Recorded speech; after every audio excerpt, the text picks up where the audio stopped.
mujeres nunca ejercimos y ocupamos estos espacios? No, hay mujeres que rompieron ese techo de cristal.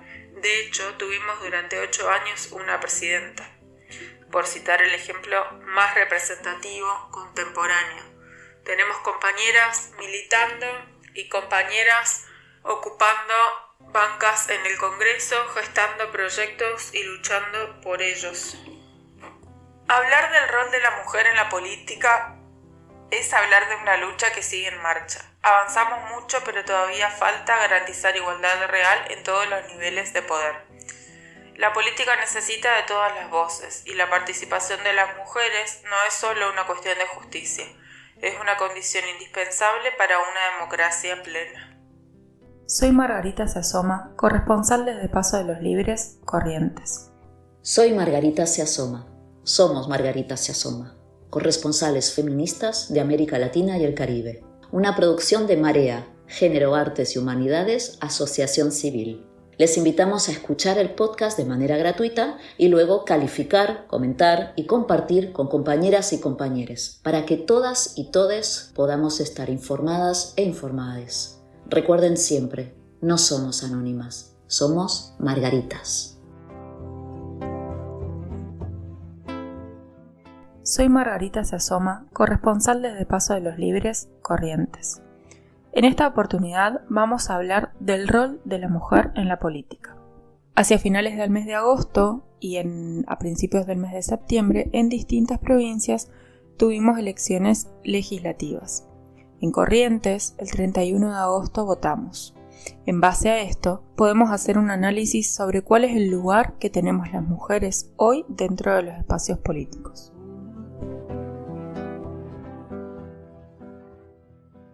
A lo largo de la historia, las mujeres tuvieron que luchar para ocupar espacios que les fueron negados durante siglos. Y aunque hoy hay avances, la pregunta sigue siendo la misma. ¿Tenemos realmente igualdad en la representación política? Una de las primeras conquistas de las mujeres en política fue poder acceder al voto, que pudiéramos elegir a nuestros representantes. Esto, si bien se concreta en el primer gobierno de Perón, a través de la lucha de Eva Duarte de Perón, había surgido desde mucho antes. Los primeros antecedentes son de finales del siglo XIX y principios del siglo XX, que ya se debatía en ciertos círculos sobre la ciudadanía femenina. Intelectuales como Julieta Lanteri y Alicia Moreau de Justo fueron pioneras en organizarse y reclamar derechos políticos. Los intentos legislativos previos, entre 1919 y 1932, se presentaron varios proyectos de ley en el Congreso para otorgar el voto a las mujeres. Ninguno prosperó. En 1932, el senador socialista Mario Bravo logró la media sanción en Cámara de Diputados para una ley de sufragio femenino, pero el Senado la bloqueó. Durante las décadas del 20 y del 30 se fueron consolidando asociaciones feministas como la Asociación Pro Derechos de la Mujer y la Unión Feminista Nacional, entre otras agrupaciones.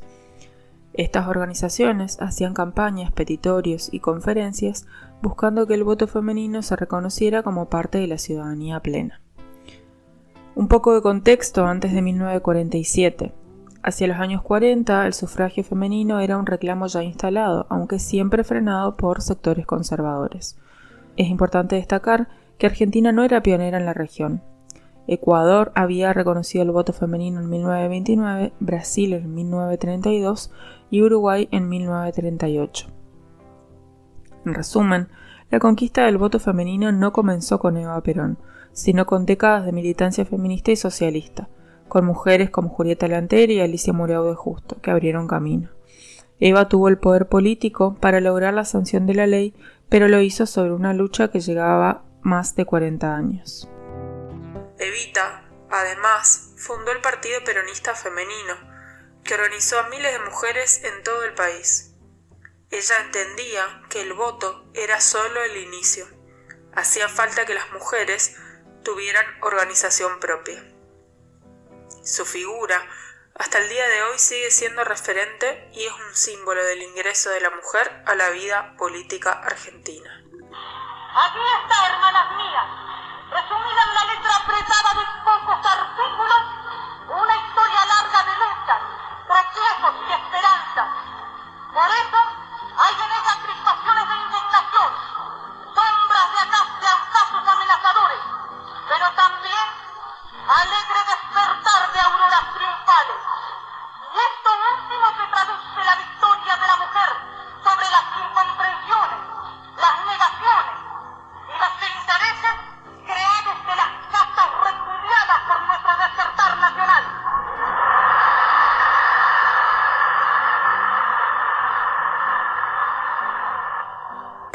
1991 se sancionó la ley de cupo femenino que obligaba a que al menos un 30% de las listas estuvieran integradas por mujeres.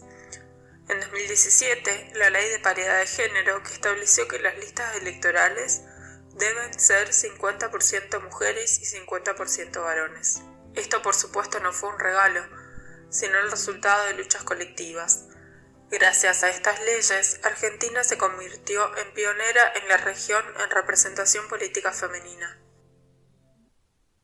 Sin embargo, la representación no siempre significa igualdad real. Muchas mujeres en política enfrentan el famoso techo de cristal, la resistencia a que ocupen espacios de decisión o incluso violencia política de género, ataques, deslegitimación, críticas que no se hacen a los hombres. Los medios suelen destacar cómo se visten o con quién están, en lugar de enfocarse en sus ideas o propuestas. ¿Dónde se nota el techo de cristal? En gobernaciones. Desde 1983 hasta hoy, muy pocas mujeres fueron gobernadoras. Apenas un puñado. En la mayoría de las provincias nunca hubo una. Ministerios duros. Las carteras de economía, seguridad, defensa o interior casi siempre son encabezados por varones. Las mujeres suelen quedar relegadas a áreas de desarrollo social, educación, cultura o salud. Áreas que se asocian a roles que cumplen o desempeñan las mujeres, donde están presentes, por supuesto, los estereotipos de género. En partidos políticos, aunque las leyes de paridad obligan a incluir mujeres en las listas, la conducción partidaria y las candidaturas presidenciales siguen siendo mayoritariamente masculinas. El desafío no es entonces solo llegar, sino poder ejercer el poder en igualdad de condiciones. El techo de cristal en política y en otros ámbitos laborales es una metáfora que describe las barreras invisibles que impiden que las mujeres y otras identidades disidentes lleguen a los puestos más altos de decisión, aún teniendo la misma formación, capacidad o trayectoria que los varones. ¿Por qué se llama techo de cristal? Es un techo porque marca un límite al ascenso profesional. Es de cristal porque no siempre es visible, no está escrito en ninguna ley ni norma, pero existen las prácticas, costumbres y prejuicios. ¿Y entonces cómo se manifiesta en la política? En sesgos culturales y estereotipos. Se espera que los varones sean líderes naturales y que las mujeres ocupen roles secundarios o de apoyo. Doble jornada. Muchas mujeres cargan con el trabajo doméstico y de cuidado, lo que limita el tiempo y disponibilidad para militar, viajar o estar en actos políticos. Violencia política de género. Acoso, hostigamiento o deslegitimación constante hacia mujeres que ocupan cargos. Sobrerepresentación en cargos de poder. Aunque haya mujeres en el Congreso o en consejos deliberantes, muchas veces no llegan a la presidencia de esos cuerpos o a la gobernación. Paridad formal versus real. Incluso con leyes de cupo y paridad de género, en la práctica, los lugares de poder real, presidencias de bloque, ministerios estratégicos, candidaturas ejecutivas, siguen siendo ocupados mayoritariamente por hombres. La paridad de género en política implica no solo que haya más mujeres en las listas, sino que tengan realmente voz, espacio y posibilidad de decisión. Los partidos políticos, para cumplir con la paridad de manera real y no solo formal, deberían tener en cuenta. Primero, cumplir por supuesto con la ley de paridad de género, que ya habíamos mencionado en Argentina, exige que las listas de candidatos y candidatas tengan 50% de mujeres, 50% de varones, intercalados de manera equitativa. Evitar el cumplimiento simbólico. No basta con poner mujeres en las listas si luego no ocupan cargos de relevancia, presidencias de comisiones, ministerios o intendencias. Muchas veces se cumple con la ley formalmente, pero las decisiones clave siguen en manos masculinas. Garantizar el acceso a espacios de poder real. Incluir mujeres en candidaturas expectables, donde tienen chances reales de ser electas. Promover su participación en los órganos de conducción interna del partido. Formación y apoyo. Impulsar programas de formación al liderazgo político con perspectiva de género. Acompañar con recursos, financiamiento y redes de apoyo para que no haya una desigualdad en campaña. Agenda con perspectiva de género. No alcanza con que haya mujeres si no se incluyan temas como violencia de género, cuidados, derechos laborales, salud reproductiva. Los partidos deben comprometerse con políticas públicas que respondan a las demandas de las mujeres y diversidades. Ambiente libre de violencia política de género. Evitar prácticas de acoso, hostigamiento o deslegitimación hacia las mujeres que participan. Aplicar protocolos claros frente a la violencia política que muchas veces busca que las mujeres abandonen sus cargos. Resumiendo, la paridad real significa no solo contar con mujeres, sino contar con ellas en los espacios de poder, con voz propia, agenda propia y condiciones de igualdad. En este contexto, nos ponemos a pensar entonces cuál es la realidad política de nuestras localidades y cómo está conformada esa estructura, qué tanta representatividad tienen las mujeres y en base a eso qué cargos de poder ocupan. En Paso de los Libres votamos el domingo pasado y de las 5 fórmulas postuladas a la intendencia de la ciudad, solo una de ellas era encabezada por una mujer. De las restantes 4 fórmulas, una no poseía en su lista principal candidata mujer y las restantes, el rol asignado a la misma era el de vice. ¿Qué es lo raro o lo que no está bien en esa ecuación? Que 2 de ellas se habían postulado para la intendencia. Una fue relegada al cargo de concejal y la otra a ser vice. Ambas con trayectoria en la función pública y con capacidades de sobra para afrontar la conducción del proyecto. ¿Esto quiere decir que las mujeres nunca ejercimos y ocupamos estos espacios? No, hay mujeres que rompieron ese techo de cristal. De hecho, tuvimos durante 8 años una presidenta. Por citar el ejemplo más representativo contemporáneo.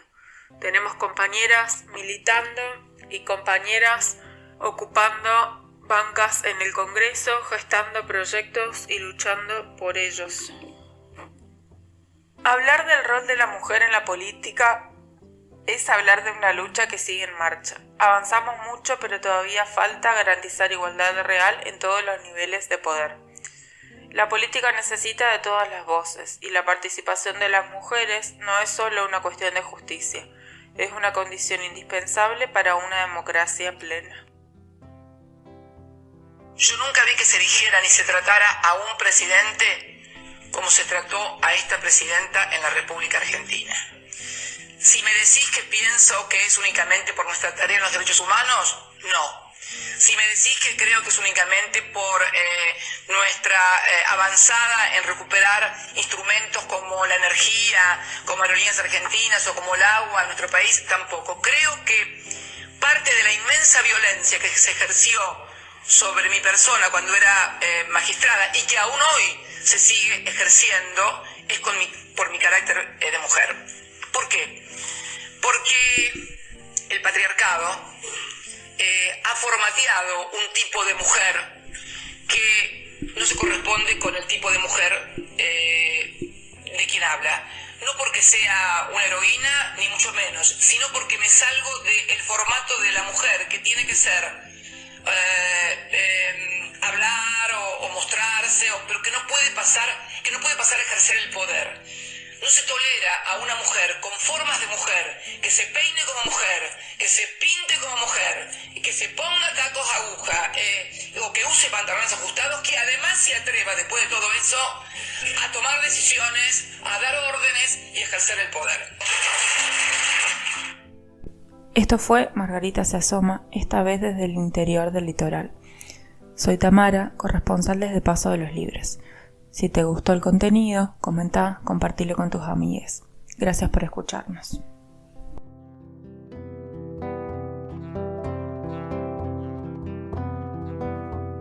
Soy Margarita se asoma. Somos Margarita se asoma, corresponsales feministas de América Latina y el Caribe. Si les gustó el episodio, les invitamos a que le den like, a calificar, comentar y compartir para que todas y todes estemos informadas e informades. También les invitamos a ser parte de la comunidad de Margaritas, con un pequeño aporte para que podamos seguir reportando desde América Latina y el Caribe. Todos los links del podcast están en las redes de margaritasiasoma.podcast.